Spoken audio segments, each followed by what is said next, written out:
ओम नमः शिवेभ्यः।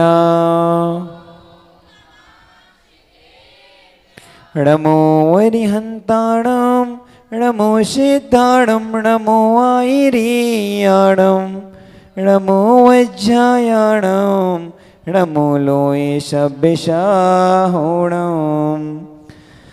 चन्दाप्रभं चन्द मरीचिगौरं चन्द्रं द्वितीयां जगति विकान्तां वन्दे विवन्दं महितामशेन्द्रं जीनं जतस्त्वान्दिकसाय वन्दं जीनं जतस्त्वान्दिकसाय वन्दम्।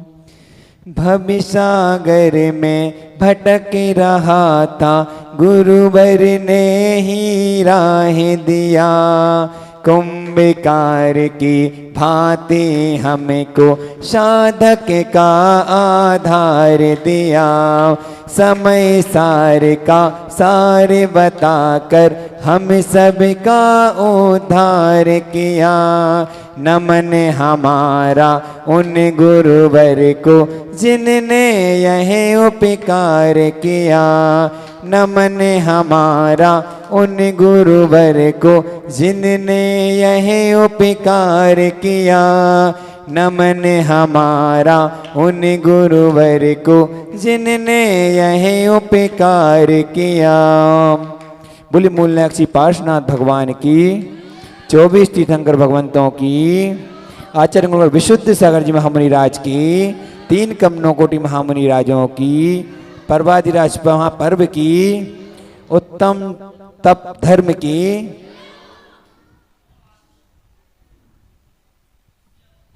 आज पर्वराज पर्यूषण पर्व का 7वां दिन, उत्तम तप धर्म का दिन। हम सभी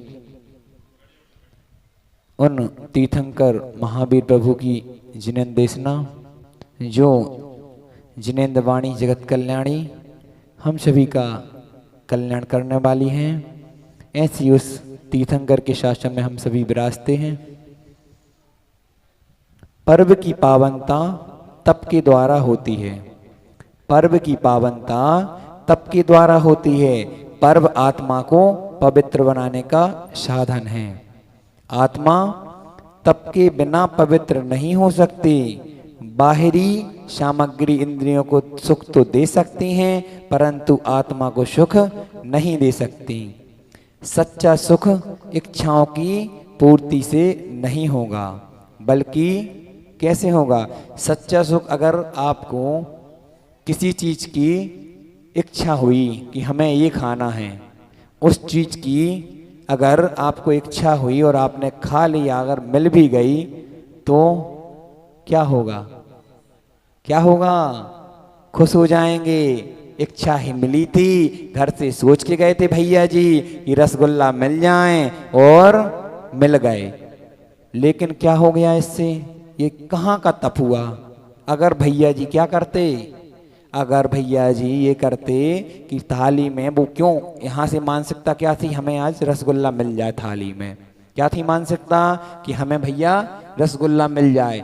और अगर रसगुल्ला थाली में आ रहा था और उसी समय भैया जी नियम ले लेते कि आज हम अगर थाली में रसगुल्ला आएगा तो हम वो रसगुल्ला नहीं खाएंगे, तो क्या हो गया इससे?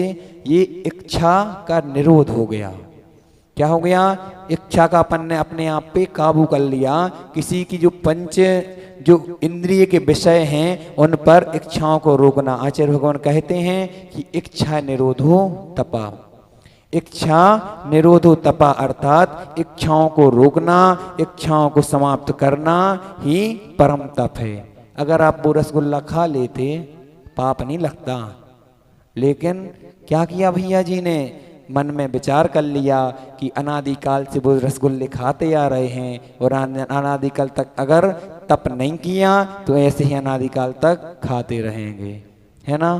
खाते रहेंगे ना। इसलिए कभी कभी थोड़ा सा तप भी कर लिया करो। कितना ज्यादा नहीं बोल रहे कि थोड़ा सा तो तप कर लिया करो। आचार्यों के अनुसार साधक के जीवन में होने वाले तप दो प्रकार के होते हैं। कौन कौन से होते हैं माताओं? तप कितने होते हैं? दो। कौन कौन से? कौन से? हाँ, अंतरंग और बहिरंग। बहुत अच्छा। चलिए, उसके पहले हम जो तप बताएं उसके पहले अपन ने देखा है, श्री राम आप सीता को तो अग्निकुंड में डाल सकते हो। हे श्री राम, आप सीता को तो अग्निकुंड में डाल सकते हो, अग्निकुंड में प्रवेश करा सकते हो, परंतु सीता को जला नहीं सकते। जलता क्या है? जलता पाप है। चमकता क्या है? चमकता पुण्य है। इसलिए आप सोच रहे थे, सब सोच रहे थे कि अग्नि में सीता जा रही हैं। सीता ने कभी ये नहीं कहा कि हे राम मुझे बचा लो, हे अग्नि माँ, हे अग्नि देवते जो भी है, हे अग्नि मुझे बचा लो। उनने ये सब नहीं कहा। उनने मात्र ये कहा था। क्या कहा था माताओं, पता है आप लोगों को? नहीं पता ना? उनने ये कहा था, मात्र पंच परमेष्टि का स्मरण किया था। उनने और किसी को नहीं पुकारा था। हम हमेशा बोलते हैं कि किनको?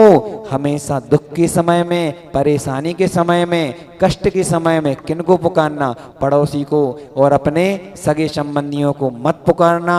आप पुकार सको तो इन जिनेंद्र प्रभु को पुकारना, उन पंच परमेष्टि को ही पुकारना। उनने किनको पुकारा? सीता ने अग्निकुंड में प्रवेश कर रही थी, उनने मात्र पंच परमेष्टि को पुकारा था कि हे भगवान, अगर मेरे सील में दोष है, क्या कहा था माताओं? अगर मेरे सील में दोष है तो मुझे भस्म कर देना, और नहीं तो आप जो समझो। तो क्या हुआ? जैसे ही सीता उस अग्नि में प्रवेश की और कहां से निकली? किस पर निकली? उस कमल पर बाहर निकली। ये होता है संयम, ये होता है तप, ये होता है उस पुण्य का संचय जो पूर्व में उनने पुण्य किया था, या उस पर्याय में उनने कैसे अपने शील व्रत का पालन किया था। तो वह शील व्रत किस काम में आया उनका? ये तप था कि रावण को उनने क्या नहीं था, राम के पास जितना था उससे दुगना उनके पास रावण के पास था। कोई कुछ कमी नहीं थी, कोई कुछ कमी नहीं थी। आपने मानसिकता बना के रखी है कि रावण कौन था? राक्षस था। वो राक्षस नहीं था, वो राक्षस कुल से था, वो राक्षस नहीं था। आप लोग ये बात ध्यान रखना, वो राक्षस नहीं था, वो राक्षस कुल से था। उसका कुल का, जैसे आप लोगों के कुल रहते ना, कोई बरैया, कोई मिठैया, कोई सटैया, मतलब जिसके जो हो तो सबके रहते ना, ऐसी उसका कुल का नाम था राक्षस वंशी था। वो राक्षस नहीं था। और मानसिकता अपन क्या बनाए बैठे हैं कि वो तो 10 सिरों वाला है और भयानक है, रूप दिखता, मतलब ऐसा नहीं है। आगामी तीर्थंकर है, भावी भगवंत है। आप आगे चल के उसको ही नमस्कार करोगे। जैसे इन पार्श्वनाथ भगवान को कर रहे हो ना, ऐसे उसको भी मूल नायक भगवान बना के अपन दर्शन करेंगे, उसकी पूजन करेंगे। ठीक है ना? तो क्या कमी थी उस रावण के पास? दिलीप भैया, कमी थी क्या?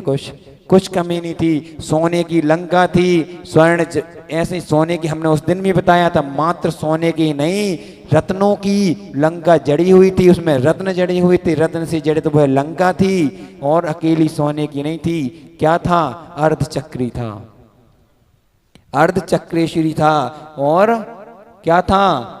साथ में वह इतना बलशाली था, अगर कहते हैं पद्म पुराण जी में निकला है कि अगर जैसे रावण अपनी तप करने के लिए, रिद्धियां प्राप्त करने के लिए, क्या रिद्धियां प्राप्त करने के लिए जैसा तप करता था, अगर वैसा ही तप अगर मुनिराज बन के वो तप करता तो मोक्ष चला जाता। उसी भाव से इतनी कठिन तपस्या करता था वो, इतनी कठिन तपस्या करता था। लेकिन क्या किया उसने?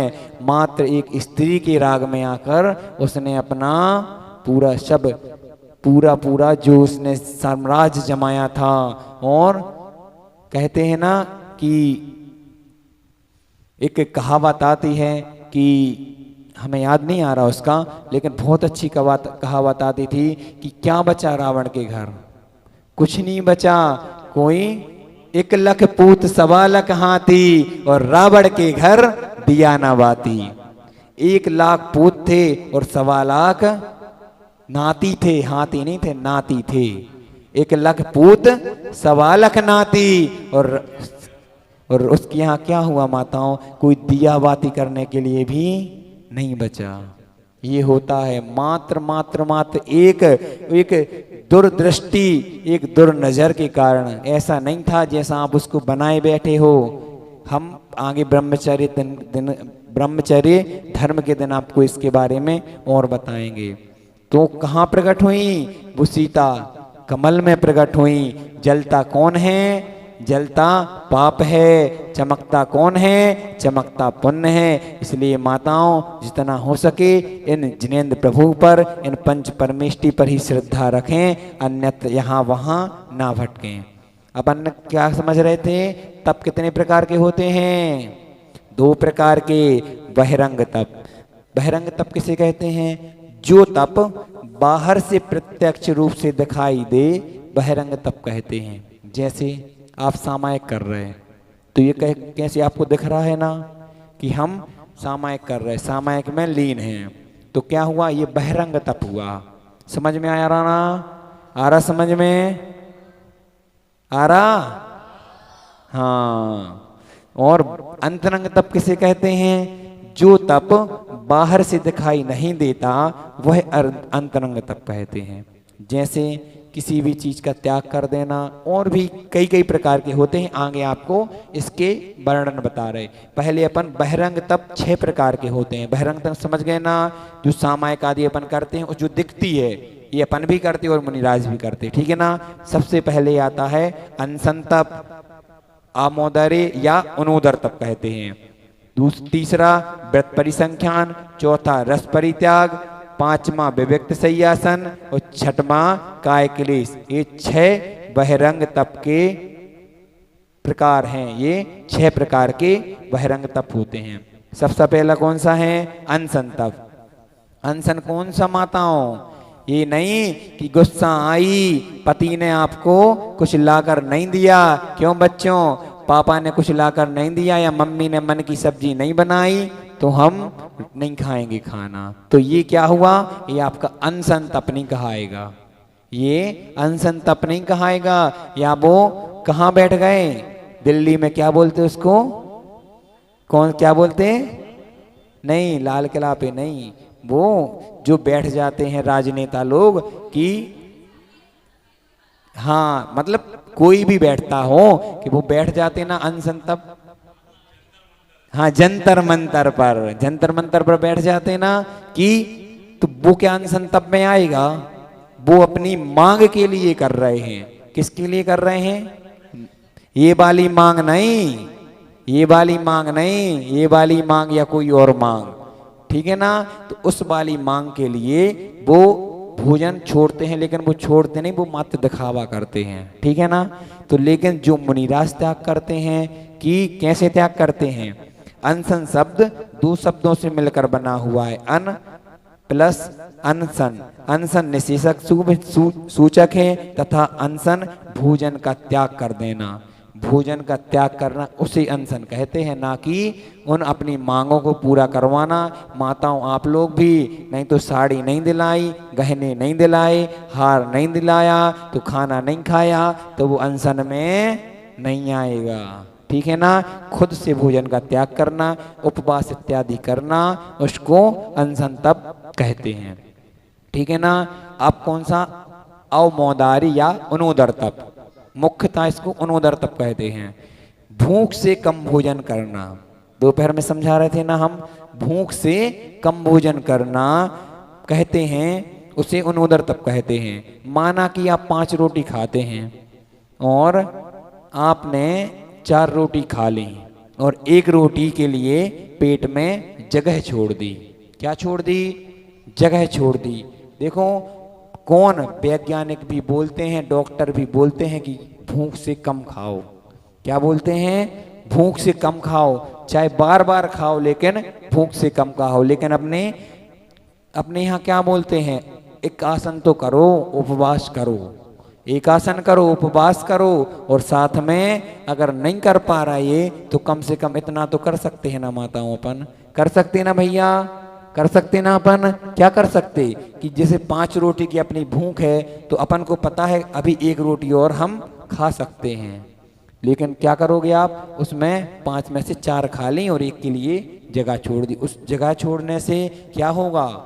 कुछ नहीं होगा, आपका ही स्वास्थ्य ठीक रहेगा, आपको आलस नहीं आएगी, आपको नींद नहीं आएगी। नहीं तो बोलेंगे भैया हमें तो नींद आती है खाना के बाद, अब खा लो बिल्कुल गरे भल के बिल्कुल तैसे हैं, कितने से गली से। और फिर कही के भगवान अब कैसे होत, अब कैसे हम आपकी सामायिक करें? ऐसी सामायिक नहीं होती, नींद तो ऐसे में जरूर आएगी। ठीक है ना? ऐसा हो गया आपका उनोदर तप। अब व्रत परिसंख्यान, भोजन के समय अनिश्चित समय कोई नियम लेकर जाना। मुनिराज लोग क्या करते हैं, कैसे? क्यों ललितपुर वाली भाभी, आपके यहाँ एक घटना घटी थी, आपके यहाँ एक घटना घटी थी व्रत परिसंख्यान संबंधित, व्रत परिसंख्यान संबंधित एक घटना घटी थी ललितपुर में। एक मुनिराज, एक आचार्य भगवान का नाम हमें याद आ जाएगा, अभी हम बता भी देंगे। तो एक मुनिराज, एक आचार्य भगवान ने क्या नियम लिया, ध्यान से सुन रहा माताओं, ठीक है ना? उनने क्या नियम लिया कि मैं अगर 6 दिन निकल गए, उनने क्या नियम लिया, किसी को नियम पता नहीं था कि क्या नियम। मुनिराज मुद्रा लेकर निकले, उनको विधि ही नहीं मिल रही थी। 1 दिन निकल गया, 2 दिन निकल गए, 3 दिन निकल गया, 6, ऐसे ऐसे करके 6 दिन निकल गए। क्या हुआ? उनकी विधि क्या थी माताओं, पता है आप लोगों को? उनकी विधि थी, अगर कोई बैल के सींग में, क्या बैल के सींग में गुड़ की परिया, गुड़ की परिया समझ गए ना? समझ गए ना? गुड़ की परिया अगर बैल के सींग में होगी तभी हम वहीं आहार करेंगे। अब सोचो कौन ऐसी विधि सोच सकता है, कौन ऐसी विधि ले सकता है, और कौन ऐसी विधि सोच सकता है कि महाराज की ऐसी भी विधि होगी? आप सोच सकते? कभी कभी कोई सोच ही नहीं सकता। तो क्या हुआ, मुनिराज 6 दिन मुद्रा निकाले हुए निकल गए, उनको विधि नहीं मिली। महाराज शांति से मंदिर में बैठे हुए थे। वह 7वें दिन जैसे ही वह मुद्रा निकाल कर, वह मुद्रा लेकर निकले, और क्या हुआ, क्या हुआ, एक सेठ के यहाँ गुड़ उतर रहा था। पहले बैलगाड़ियों से सामान आता था तो गुड़ उतर रहा था, तो वहीं सेठ के जो उसके यहाँ नौकर था, उसने बाजू में बैल को बांध दिया। बैल को बांधा, और बैल को जब हुई खुजली, तो उसको खुजली होती तो वो तो रगड़ता ही है। अब उसको कुछ नहीं दिखा तो उसने सींग उस परिया में मार दिया, गुड़ की परिया में मार दिया। और तभी महाराज वहां से मुद्रा लेकर निकल रहे थे, और उन महाराज को देखा, अरे ये तो मतलब मन में, या अपन बोलने वाले समझा रहे हैं आपको, इसलिए कि उनको दिख गया कि यह बैल, यह तो परिया इसके सिर में, और वहां वह खड़े हो गए और उनका पड़गाहन हो गया। सोचो सोचो माताओं, सोचो कैसी कठिन मुनिराज, कैसी विधि। ये होते हैं दिगंबर मुनिराज, पता नहीं होता, उनका निमंत्रण नहीं होता, उनको आजकल निमंत्रण नहीं होता, सब कुछ बदल गया है। ये हम बता देंगे, अब भी हाल बता देंगे, हमें याद आ जाएगा, हम तुरंत नाम भी बता देंगे मुनिराज का, कौन से महाराज की बात है। लेकिन ललितपुर की घटना है ये, सन बहुत पुरानी बात है ये। अरे वो तो अभी तो आप नहीं हो, ठीक है ना? हाँ बहुत पुरानी घटना है। बैलगाड़ी का समय कब था? आपके समय में थोड़ी समय था। हाँ नहीं होगी, पक्का है, कहीं और होंगी।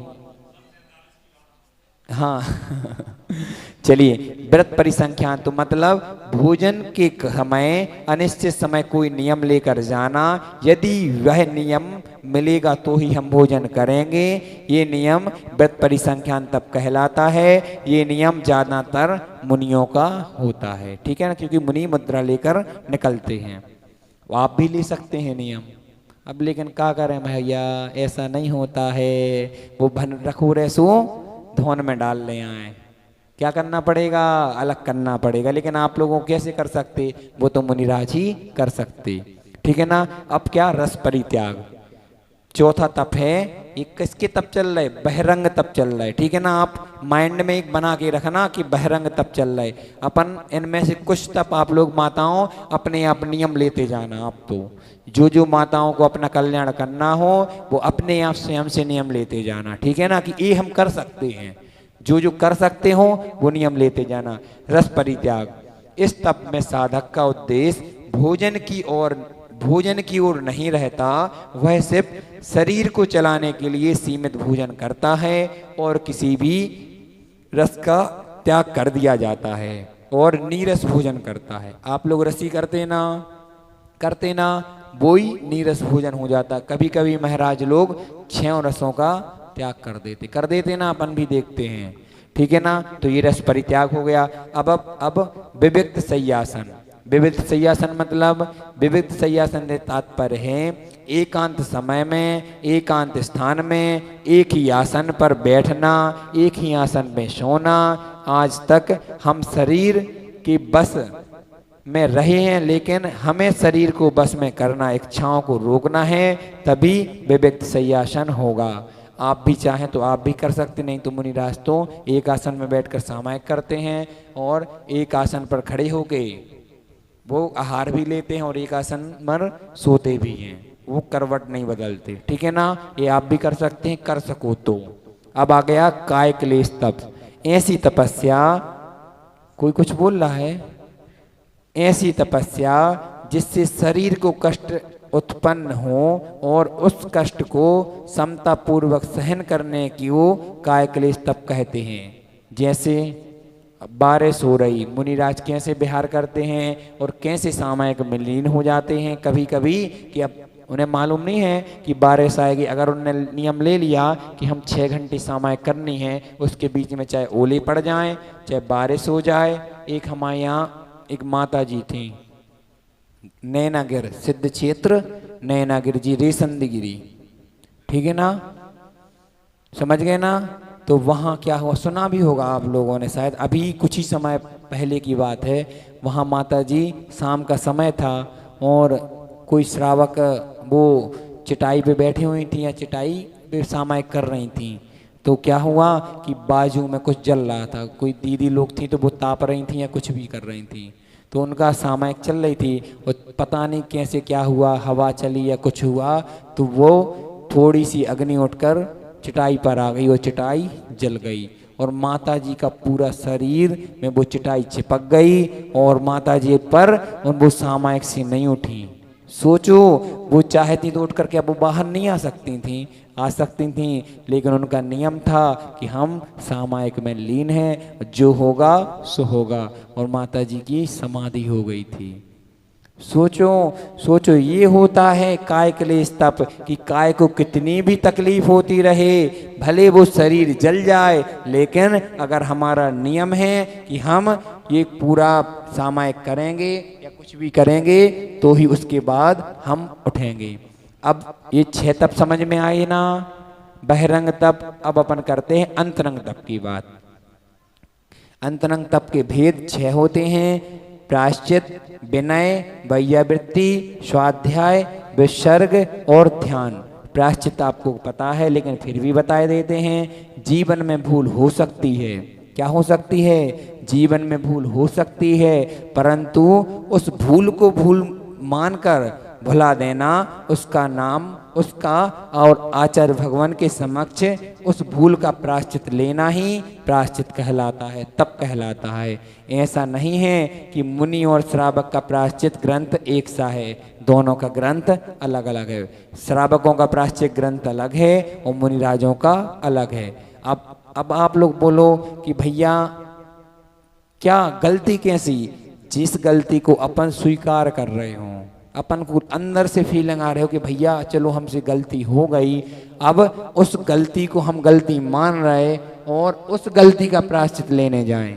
ऐसा नहीं कि जान पूछ के बंटी भैया अपन ने गलती की और फिर उनका प्रायश्चित लेने जाओ, तो वो तो गलत है ना? गलत करते करके, अरे महाराज श्री तो बैठे हैं, आचार्य भगवान तो बैठे हैं, हम तो उनसे प्रायश्चित ले लेंगे। नियम था कि हम 10 उपवास करेंगे, 10 एकासन करेंगे, लेकिन बीच में उस नियम को तोड़ दिया और कहा कि हम तो आचार्य श्री से, हाँ परिस्थिति ऐसी बन जाए कि बिल्कुल नहीं हो तो छूट रहती है, उसकी भी रहती है, उसका भी, उसको प्रायश्चित कहते हैं, ना कि आप स्वयं से तोड़ दो। आप विश्वास मानना कि क्या आचार्य भगवान कहते हैं, अगर आचार्य भगवान के समक्ष आपने, शायद निकलेगा भी कुछ इसी में, इसमें निकलेगा भी आगे विषय में, कि अगर आपने आचार्य भगवंतों के सामने, गुरु महाराज के सामने, देव शास्त्र गुरु के सामने अगर कोई व्रत नियम लिया है और उस व्रत नियम को आप तोड़ते हो तो आपको बहुत पाप लगेगा। कैसा? छोटा मोटा पाप नहीं। और ये तक कहते हैं आचार्य श्री कि भले प्राण निकल जाएं लेकिन उस नियम को नहीं तोड़ना। जिनेंद्र भैया, उस नियम को नहीं तोड़ना, भले ही आपके प्राण निकल जाएं, लेकिन जो आचार्य भगवंतों से, जो देव शास्त्र गुरु के सामने आपने नियम लिया है, उस नियम को नहीं तोड़ना। समझ में आ रहा है ना? आ रहा है ना? चलिए, विनय दूसरा कौन सा है? विनय। देव शास्त्र और गुरु इनके चरणों में विनय पूर्वक झुक जाना विनय तप है। जैसे कोई धर्म की पुस्तक जमीन पर पड़ी या जिनवाणी आपको मंदिर में कटी फटी दिखी तो उसको व्यवस्थित करना, ये सब विनय तप है। हमने सुबह बताया था ना कि आप माताओं नहीं कर सकते, देव की और गुरु की सेवा नहीं कर सकते, तो कम से कम शास्त्र की सेवा तो कर ही सकते। और आप तो भैया सब कर सकते, तो कम से कम करना। वकील साहब, सब करना चाहिए अपन को। देखो आपके बीच में दादाजी बैठे हुए हैं। क्या आप बताओ, अगर उनके धर्म में कहते हैं ना, हमने आज दोपहर में भी बोला था, जहाँ चाय है, हमने नहीं बोला था, ये किसी और ने कहा था, याद दिलाया था, जहाँ चाह है वहाँ राह है। अगर कई लोग अभी भी नई अवस्था में, युवा अवस्था में भी घर पर बैठे हुए हैं, और इन दादा को देखो, लगभग 80 साल की उम्र है, 87 साल की उम्र है, और यहाँ बैठे हुए हैं। जहाँ चाय है वहाँ राह है। और अगर आपके अंदर चाहत नहीं होती, धर्म के प्रति श्रद्धा नहीं होती, इन देव शास्त्र गुरु के प्रति भक्ति नहीं होती, हाँ हम वही बोल रहे, वो समझ गए थे हम, तभी हम समझ गए थे, क्योंकि इतना ज्ञान होना सरल नहीं है। वो देखो सुबह डेली कुछ ना कुछ बोल के हम सभी को समझाते हैं, और समझना भी चाहिए, क्योंकि जो बुजुर्गों की बातें कही गई हैं वो आगे चल के मंत्र कहा गया है। कहते हैं कि अगर आपके मन, बुंदेलखंडी शब्द है, मन में हो हुलक सुक्का करे ढुलक।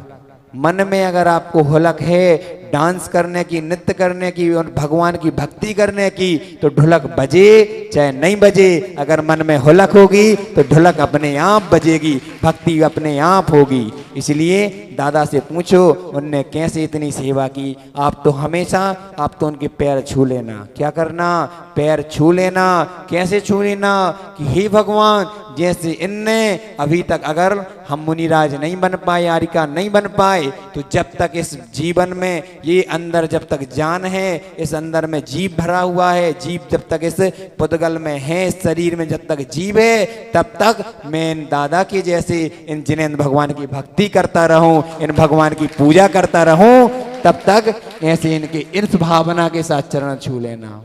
आप विश्वास मानो, सबके बस की नहीं होती। सोचो कई आपकी इन्हीं की उम्र के, इनसे कम 60 उम्र के, 60 वर्ष की उम्र के लोग खटिया पे पड़े होंगे, बिस्तर पर पड़े होंगे, और वो मंदिर तो ठीक है, ये तो 2 टाइम मंदिर आ रहा है, 3 टाइम मंदिर आ रहे हैं, भगवान की भक्ति कर रहे हैं, और वो तो दर्शनों को तरस रहे हैं, या उनके भाव ही नहीं होते दर्शन की, उनके भाव ऐसे होते ही नहीं है। इसलिए कम से कम भगवान से ये मांगते रहना कि हे भगवान, जब तक इन जैसी उम्र मिले, अगर मिल भी जाए, वहाँ तक हम पहुँच भी जाएं, तो कम से कम इतनी भक्ति तो अपने अंदर बनी रहे। ऐसे माताओं, आप तो भैया लोगों, आप जरूर पैर छू लेना एक बार कि भगवान ऐसी भक्ति हमारे अंदर जरूर बनाए रखे। तो ये विनय हुई, ठीक है ना। अब हुआ बैया व्यक्ति, जो धर्मात्मा जीव आश्वस्त है। कौन?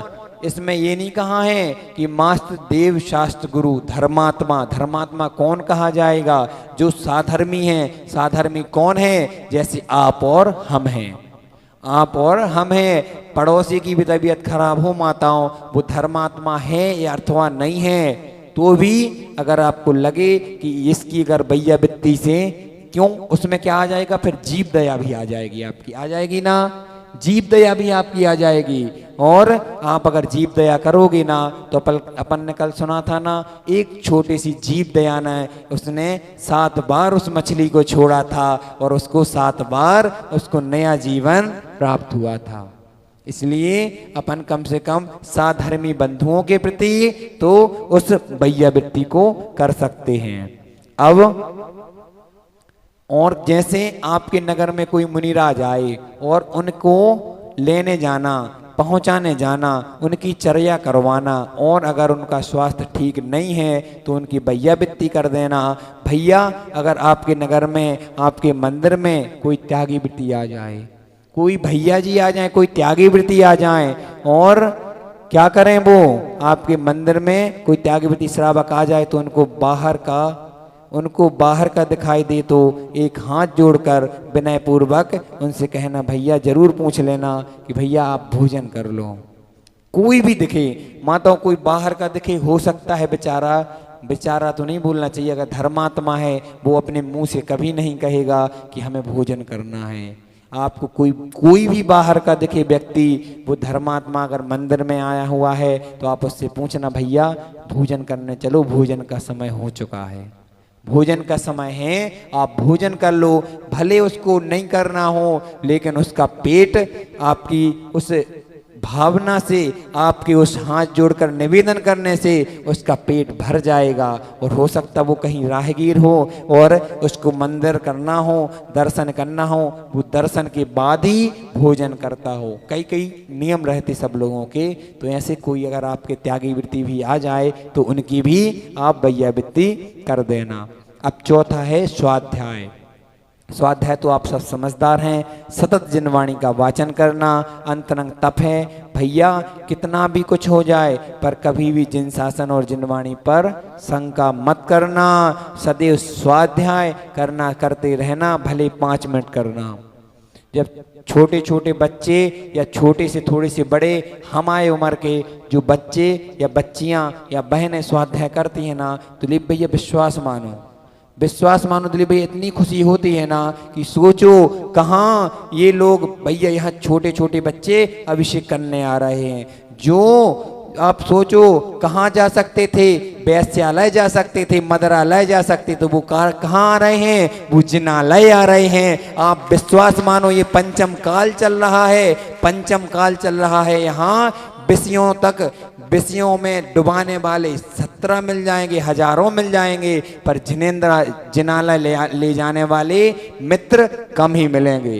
जिनेंद्र भैया आप विश्वास मानना, बंटी भैया क्यों, दिलीप भैया क्या मानना, विश्वास मानना, मनोज भैया क्या, कि विषयों में आसक्त कराने वाले, क्या बोल रहे थे, गोवा ले जाने वाले हजारों मिल जाएंगे, कई मित्र मिल जाएंगे, लेकिन गोवा से गोवा तक, जो गोवा को ही छोड़ दे, उन जिनाला को जिनेंद्र प्रभु तक ले जाने के लिए वाले बहुत कम मिलेंगे। और सच्चा मित्र कौन होगा, सच्चा मित्र कौन है, वही सच्चा मित्र है जो आपको सदगति में ले जाने के लिए तैयारी कर रहा है। कहाँ, यहाँ तो आपकी मित्रता निभा ही रहा है और ऊपर तक आपकी मित्रता निभाएगा, वो ही आपका सच्चा मित्र है। आप तो सोच लेना भैया, क्या नाम है आपका, क्या नाम है, अनंत भैया, अनंत।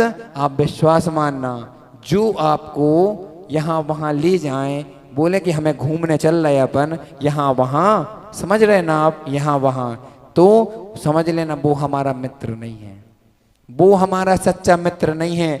जो तुम्हें जिनालय के लिए कहे कि भैया हम जिनालय की ओर चलते हैं, जिनालय की ओर चलो, भैया जी आए हैं, 10 लक्षण पर्व चल रहा है, वहाँ तक चलते हैं, जिनेंद्र प्रभु की अर्चना करते हैं, वो जिनेंद्र भगवान हैं, वो जिनेंद्र को देव शास्त्र गुरु का समागम मिल रहा है तो भैया आप लोग चले जाना। क्या करना? चले जाना। वो सच्चा मित्र होगा जो आपको वहां ले जा रहा है। इसलिए ध्यान रखना, सच्चे मित्र के भी माताओं ऐसे ही आप करना। किटी पार्टी में अगर आपकी किटी पार्टी, समझ गई, किटी पार्टी में अगर ले जा रही हैं और क्या कहेंगी मंदिर को, का करने मंदिर डेली तो जाते हैं, आज किटी पार्टी कर लो। क्या करते हैं? किटी पार्टी तो कभी कभी मिलेगी, भगवान तो बैठे हैं, बस विश्वास मानो आपने उतने में ही पुण्य कमा लिया। क्या कमा लिया? पुण्य कमा लिया ना, क्योंकि किटी पार्टी जाना ना आपको। धार्मिक किटी पार्टी, माताओं किसी धर्म में नहीं लिखा कि किटी पार्टी धार्मिक होती है। होती है क्या? कौन से शास्त्र में लिखा है, कौन सी जनवाणी में लिखा है कि किटी पार्टी धर्म है? भैया लिखा है क्या?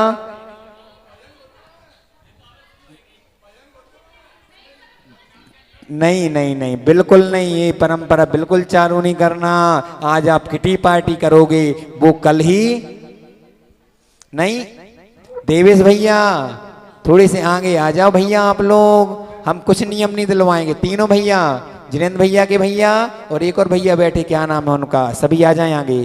तो क्या हुआ, किटी पार्टी में आपको नहीं जाना। और हाँ, तो वो किटी पार्टी नहीं है आपकी, तो आपने क्या, आपने नाम गलत बोला, फिर हमसे नाम बदल लो आप। हाँ, बहुत बड़ी ताली बजा दो। क्या इनने क्या नाम रख लिया? भक्तांबर समूह। अब थोड़ा अच्छा लगा, क्योंकि धर्म को आपको हमने क्या बोला था, प्रभावना कैसे होती है? आप झंडे लहराने से प्रभावना नहीं होती, बैंड बाजे बजाने से प्रभावना नहीं होती, भले आप कितने डीजे कितने डिस्को कुछ भी कर लेना, उससे प्रभावना नहीं होगी। अगर आप कहीं जा रहे हो और छन्ना नल में लगा दोगे तो आपकी प्रभावना, जैन धर्म की प्रभावना अपने आप हो जाएगी। आपको बताना नहीं पड़ेगा कि मैं जैनी हूं, मैं जैनी हूं, ये आपको बताना नहीं पड़ेगा। और अगर आप उस नल में छन्ना लगाकर, अगर आप रेलगाड़ी में यात्रा कर रहे हैं, उस ट्रेन में यात्रा कर रहे हैं और आप शाम का समय हुआ 5, भले ही आप घर में रात में खा लेना। भैया क्या नाम है आपका? पलक भैया। पलक भैया, आप भले ही रात में खा लेना, लेकिन कहीं आप बाहर जाओ ना, आपके कोई अन्य समाज के मित्र हुए ना, उनसे अगर आपको वो आमंत्रित करें आपकी मेरी भैया शादी है और मेरे यहाँ आप शादी का निमंत्रण है, रात में खाना है, आप आ जाना। आप शादी में तो चले जाना, मैं क्योंकि व्यवहार धर्म को, व्यवहार एक अपनी जगह है, ठीक है ना। लेकिन अगर वो आपको भोजन का बोले ना, तो आप तो बोल देना कि भैया मैं जैनी हूँ, मैं रात्रि में नहीं खाता हूँ। और जैसे ही आप उस ट्रेन के डिब्बे में बैठे होंगे और आप अपना डिब्बा खोल दोगे ना, तो सब लोग, किसी को आपको बताना नहीं पड़ेगा कि मेरा नाम देवेश जैन है या पलक जैन है। भैया बताना पड़ेगा, बंटी भैया आपको नाम नहीं बताना पड़ेगा। जिनेंद्र भैया, आप अब वो अपने आप समझ जाएगा ये अंथऊ कर रहा है, ये जैनी ही होगा। वहां आपको प्रभावना करने की जरूरत नहीं है, अपने आप ही प्रभावना हो जाएगी। लेकिन हम ये नहीं बोल रहे पलक भैया कि आप घर पे भी रात्रि भोजन करना, ये मैं बोल नहीं रहा हूं। आप तो त्याग कर देना अगर खाते हो तो। बाहर की भले कैसी छूट रखना, ऐसी भी छूट नहीं रखना कि हम जहां चाहे वहां खा लेंगे। माताओं, आप एक नियम ले सकते हैं। वैसे हमने आज भैया लोगों से बोला था कि हम नियम नहीं दिलाएंगे, लेकिन जिनसे बोला था अगर वो चाहें तो नियम लेंगे, ठीक है ना, क्योंकि हमने जिनेंद्र प्रभु के सामने बोला था। लेकिन माताओं, दिलीप भैया आपसे बोल रहे, आपका ये नियम होना चाहिए। क्या होना चाहिए कि जहां, सुनना आप लोग ध्यान से, जहां पर वेज और नॉन वेज, जहां पर वेज और नॉन वेज, शाकाहारी और मांसाहारी भोजन मिलता हो, जहां शाकाहारी और मांसाहारी भोजन मिलता हो, और जहां लिखा हो दोनों, लिखा तो दोनों चीजें हैं। आप हमें ये बताओ कि जैसे माताएं आपकी रसिक है, जैसे हम 6 हरी ले रहे या 5 हरी ले रहे कि 3 हरी ले रहे, तो अगर कोई सब्जी आ जाती है और तो अपन वो निकाल देते हैं, अगर तो या तो थाली ही चेंज कर देते हैं, तो क्या उनको इतना विवेक है कि उसी में से वो अन्य अन्य चीज बना रहे हैं और आपने बोला हम तो शाकाहारी हैं, हमें शाकाहारी भोजन दे दो।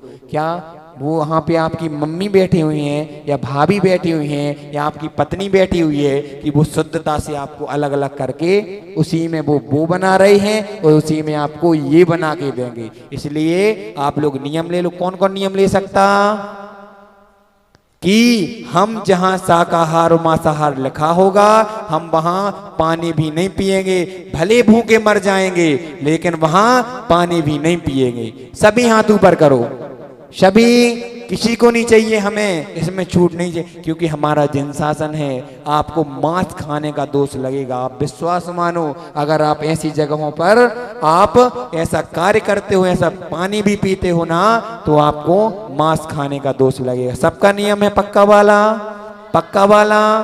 चलिए, हमारा आना आचार्य श्री का पहुंचाना आज सार्थक हो गया।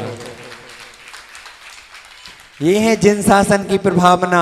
भले कितनी भी रैली निकाल लेना, कितनी भी डांस कर लेना, परंतु दिलीप भैया इतनी बच्चे सुधर गए आपके यहाँ की। इन सबका नियम था, लेकिन आज जिनेंद्र प्रभु के सामने, उन देव के सामने, उन शास्त्र के सामने आपने नियम लिया है कि मैं इन मांसाहारी शाकाहारी जहां पर लिखा होगा मैं वहां भोजन नहीं करूंगा। आप तो अपनी अपनी पीठ ठोक लो कि मैं जिन शासन का भक्त हूं, मैं जिन शासन का भक्त हूं कि मैंने ऐसा नियम लिया है कि मेरे धर्म की प्रभावना नहीं होगी, उन अप्रभावना मेरे धर्म की नहीं होगी। ठीक है ना? इसलिए ध्यान रखना माताओं। अपन ने क्या समझा अभी तक? स्वाध्याय विसर्ग, स्वाध्याय समझ लिया था ना आपने।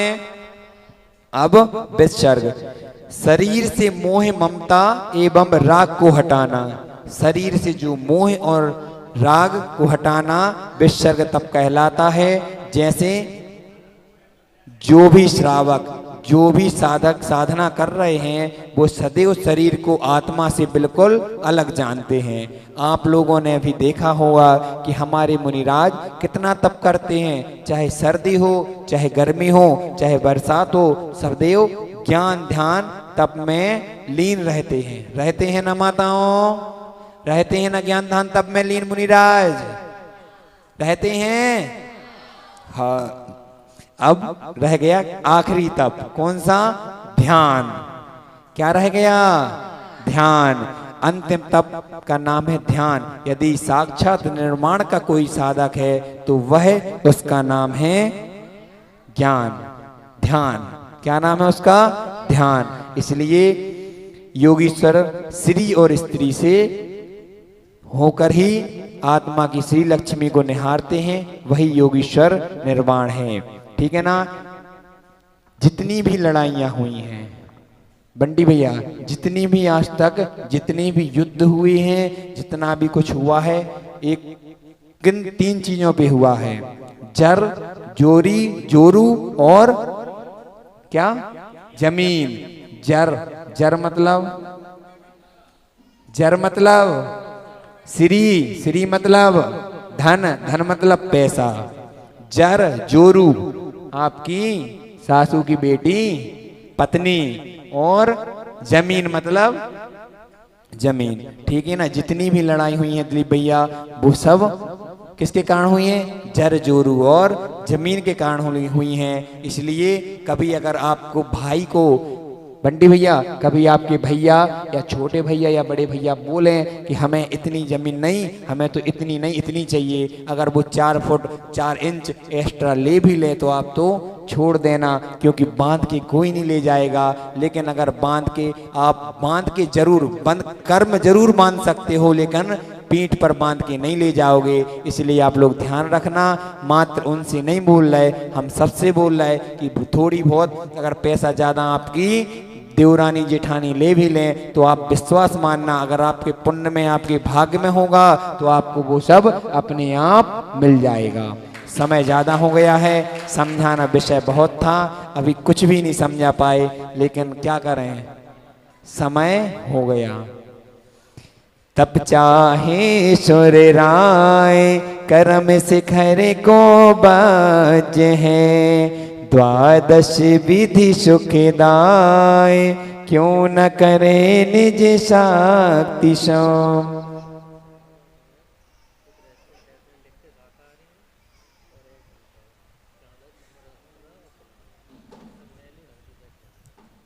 भैया ने कुछ नाम बताए हैं, हम नाम तो नहीं ले सकते हैं, लेकिन ये जरूर बोलेंगे कि यहाँ पे भैया बता रहे हैं कि वो शाकाहारी भोजनालय या रेस्टोरेंट लिखते हैं, पर आप ध्यान रखना भैया ना आपको नाम बता देंगे ऑफलाइन, अभी ऑफलाइन हो जाएंगे ना अपन, तो आपको भैया नाम बता देंगे, तो ध्यान रखना। पहली बात तो अगर जैनी हो, आप सच्ची जैनी हो तो आप जाना ही नहीं, और अगर जाओ भी तो थोड़ा ध्यान रखना, ठीक है ना। और मेन्यू चेक कर लें, भैया बोल रहे हैं मेन्यू चेक कर लें। इस पंक्तियों में पंडित जी लिख रहे हैं, तप की महिमा का बखान कर रहे हैं, कह रहे हैं सुर राय, कहा है कि सुर राय इंद्र भी तप करने के लिए लालायित रहता है, क्योंकि यह कर्म रूपी शिखर जो है वह वज्र के समान है। यह जो 12 प्रकार के तप के भेद हैं, इनको करके कर्मों से छूटना चाहिए। जो 6 बहिरंग हैं, जो 6 अंतरंग तप हैं, इसलिए आप लोग ध्यान रखें, जो भी आप इनमें से तप कर सकते हैं वो करें, जितना आप कर सकते हैं वह करें, ठीक है ना। अब अपन को क्या करना है, कुछ चीजें उसके बाद हम ओम नमः कर रहे हैं, ठीक है ना। भैया थोड़ी ध्यान रखें, कल क्या है, पार्श्वनाथ भगवान मूलनायक श्री पार्श्वनाथ भगवान का मस्तक का अभिषेक है, और शांति धारा भी होगी। क्या करना है अपन लोगों को, समय से आना है। दिलीप भैया हंसने से काम नहीं चलेगा, बिल्कुल काम नहीं चलेगा, हंसने से आपको आना ही है, ठीक है ना। और क्या करना है माताओं को, आप लोगों को थोड़ी ध्यान रखना है। कुछ हमारी बात मानेंगे आप लोग, मानेंगे। भैया लोगों से बोले जिनेंद्र भैया कल हमारी चलेगी, कल किसकी चलेगी। हमने अभी 7 दिन हो गए, हमने कुछ नहीं बोला, आपने जो जो किया हम मात्र देखते गए हैं। देखा हमने कुछ बोला क्या, हमने कुछ नहीं बोला, लेकिन हम कल थोड़ा सा आपको अलग डेफिनेशन से हर चीज कराएंगे। कल कोई भी ध्यान रखना, कल जिनेंद्र भैया किसी वो 4 कलश मात्र रहेंगे वहां पर, 5वां कलश वहां नहीं होना चाहिए, याद रखना। ये आप लोगों की जिम्मेदारी है, ना यहाँ अभिषेक होगा ना यहाँ अभिषेक, मात्र इन दोनों वेदियों पर प्रक्षाल होगा। भगवान नहीं कहेंगे कि हमारा अभिषेक क्यों नहीं किया, आप विश्वास मानो, आप प्रक्षाल कर लेना, क्योंकि अपन वहां अभिषेक कर रहे हैं, ठीक है ना। इन दोनों वेदियों पर मात्र प्रक्षाल होगा। और यहाँ माताओं, जितनी माताएं बैठी हुई हैं, अगर आप लोग वहां पर सामने चंदा प्रभु भगवान के सामने, इस वेदी के सामने तक कोई वहां पूजन करने नहीं बैठेगा, कोई भी पूजन करने नहीं बैठेगा वहां से, ठीक है ना। यहाँ आप लोग बैठ सकते हो पूजन करने के लिए, कल कोई पूजन करने के लिए वहां नहीं बैठेगा जब तक अभिषेक चलेगा। उसके बाद आप कर सकते हो, जब तक जिनेंद्र भगवान का अभिषेक चलेगा ना, तब तक वहां कोई पूजन नहीं करेगा। हम आप लोगों की व्यवस्था बना रहे कि आप लोगों को अच्छे से देखने में मिले, देखने के लिए भी व्यवस्था बना रहे हैं हम, इसलिए सामने से पूरी वो टेबल हट जाएंगी, मात्र वहाँ जो 16 की वस्त्र पहन के आएंगे भैया लोग, सबकी सामने व्यवस्था रहेगी। गर्भालय में मात्र एक जन जाएंगे, अभिषेक करेंगे और परिक्रमा देकर बाहर आकर बैठ जाएंगे, ठीक है ना। ना कोई भीड़ ना कुछ, मात्र जो एक अभिषेक करेगा, प्रथम 4 कलशों की बोली होगी, और जो कमेटी द्वारा निर्धारित किया जाएगा वो सुबह आपको और अच्छे से बता दिया जाएगा, ठीक है ना। इसलिए व्यवस्थाओं अपन को क्या करना है, व्यवस्थित रहना है, व्यवस्था में नहीं बनानी। आचार्य श्री कहते थे, आचार्य श्री कहते हैं कि व्यवस्था मत बनाओ, आप व्यवस्थित रहोगे तो व्यवस्था अपने आप बन जाएगी। इसलिए आप लोगों को ध्यान रखना है, और सभी अपने मित्रों को, दोस्तों को, परिवार के सभी जनों को लेकर आना है। और कल विधान में भी आप सबको बैठना है, देवेश भैया बैठना है, ठीक है ना। बंटी भैया कल कोई बहाना नहीं चलेगा भैया, हो गया सब हो गया, संडे संडे संडे, भैया ध्यान रखना है। कल भगवान का अभिषेक तो करना ही है, लेकिन यहाँ भी विधान में भी बैठना है, ठीक है ना।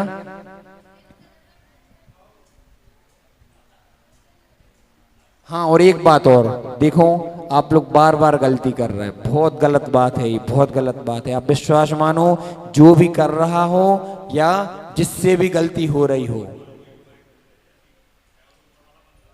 कै के लिए नहीं, उस मंडल पर देखो अभी भी कलश गिरा हुआ है।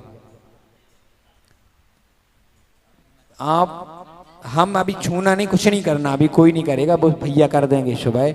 लेकिन वहां उसके पहले भी दोनों कलश नीचे गिरे हुए थे, अपने आप किसी ने अपने हाथ से। आप विश्वास मानो, आप हम नहीं देख रहे, आप नहीं देख रहे, कमेटी वाले नहीं देख रहे, लेकिन ये सब व्यवस्थित, ये मंत्रित कलश हैं। आप लोग ऐसा करोगे ना तो आपको पाप लगेगा, और इसमें हम लोगों का दोष नहीं रहेगा, ठीक है ना? ये आप ध्यान रखना। थोड़ी जो बच्चे हैं, बच्चे भी भैया दूर रहें इससे, मंडल से सभी बच्चे दूर रहें, ध्यान रखें, क्योंकि ये सब मंत्रित हुआ किया हुआ है, सब व्यवस्थित चल रहा है। आप लोग कोई भी ऐसा काम ना करें जिससे कोई आपको परेशानी है, और किसी को जो करेगा उससे कोई परेशानी है, ये बात याद रखना, ठीक है ना? हम बताना हमारा कर्तव्य है। देखो, हम डरा नहीं रहे ना कोई वो कर रहा है मात्र, लेकिन ये बात सत्य है, विश्वास मानो कि आप अगर विघ्न करोगे ना तो विघ्न मिलेगा, इसलिए उससे भी दूर रहें। और आज आपके यहाँ के लाडले गुन्नू महाराज का, यशोधर सागर महाराज का अवतरण दिवस है। जोरदार तालियों के साथ उनके पुण्य की अनुमोदना करें। देखो, आपकी इसी गलियों में घूमा करते थे, वो घूमा करते थे ना, और आज क्या गलियों गलियों में घूम रहे हैं। क्या कर रहे हैं? उस गलियों गलियों में घूम रहे हैं और जिन शासन का प्रचार कर रहे हैं। जितना हो सके आप उतना कर सकते हैं, इसलिए अपन उनका जन्मदिन हमने तो सोचा था, थोड़ी दिमाग से निकल गया सुबह टाइम, नहीं तो आचशी की और उनकी पूजन करते बढ़िया भक्ति भाव के साथ, लेकिन समय निकल गया। चलो जो है सो है, ठीक है। अब ध्यान रखेंगे, और जो कल समय जो भी और चीजें रहेंगी वो आपको सुबह बता दी जाएंगी। आपका ज्यादा समय ले लिया उसके लिए क्षमा करें। ओम नमः शिदेभ्यां।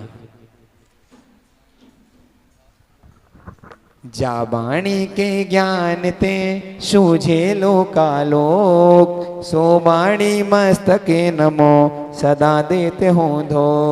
हे